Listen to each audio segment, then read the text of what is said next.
to sing. And the preacher doesn't say a word. At the end of 10 minutes or 5 minutes, the bird, after singing, flies away. The preacher then says, the sermon is over for this morning. Right? I wish I could say that too.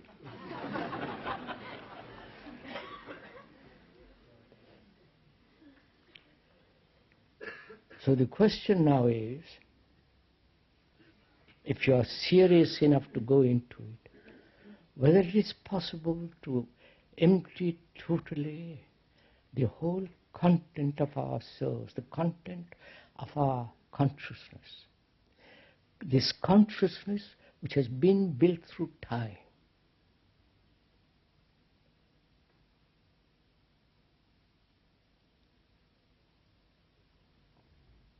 Is it not possible, just please listen to it, is it not possible to end one of the contents of your consciousness?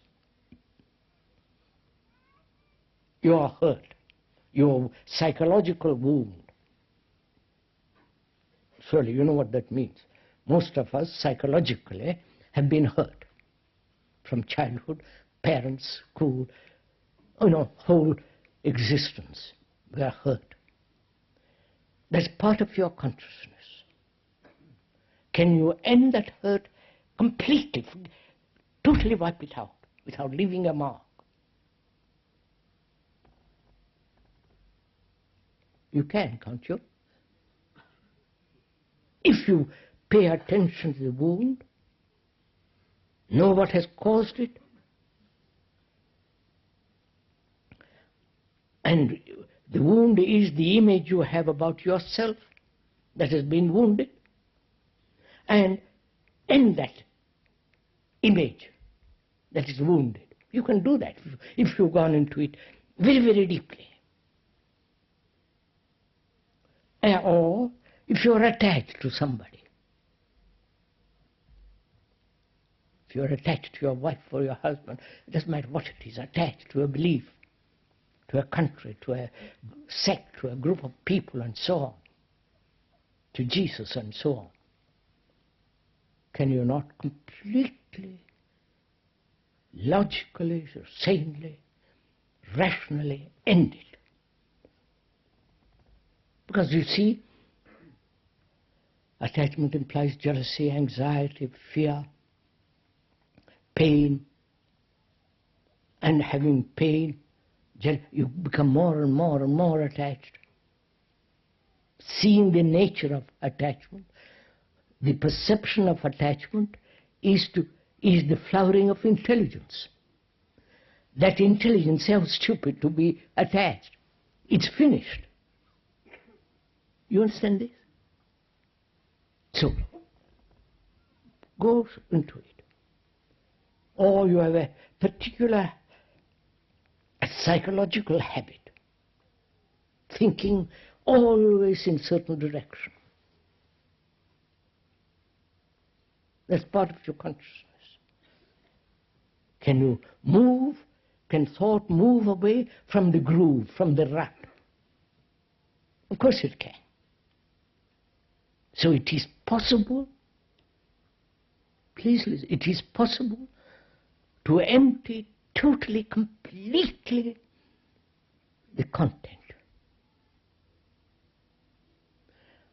Now if you do it one by one, that is, attachment, your hurts, your anxiety and so on, it will take infinite time. See what is involved. If you do it one by one, it will take time. So you're caught in time again. I wonder if you see this.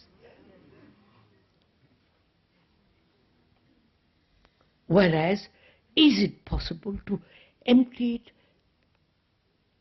without involving time instantly, as a whole, not parts? Now I'll show it to you. Don't shake your head or agree or disagree. You understand my question?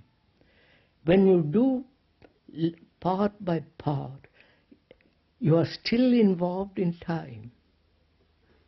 If you realize that, if you really see the truth of it, then you won't do it partially, right? Naturally. Then you move to a different question, which is, can it be done in its entirety? That is, can I look, is there an observation of this consciousness, which is not mine really? It's not my particular consciousness, it's the universal consciousness. My consciousness is like your consciousness, or somebody else's consciousness. Because we suffer, we go through agony, etc., etc. There may be few who have said, out, they've flowered out, gone beyond.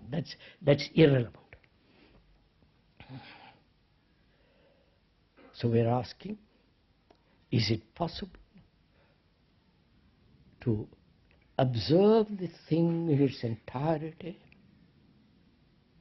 wholly, and in the very observation of that totality, the ending of it? You understand?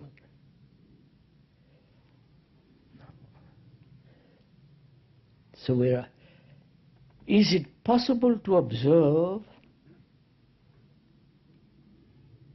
your hurt or your anxiety or your guilt or whatever it is totally? You understand my question? Suppose I have guilt. I feel guilty, which I don't, but suppose I do. Can I look at that guilt without how it arose, what was the reason for it, and how I'm dreading further, and so on? The entire structure of guilt, can I observe it wholly? Of course you can. No? You can observe it only wholly when you are aware of the nature of being hurt. You can be aware of it and the guilt and so on, all the various things that we have collected. You can be aware of it if there is no direction or motive involved in that awareness.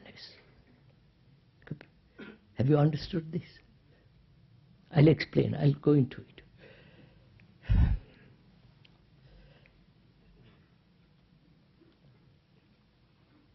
Suppose I'm attached to something or somebody.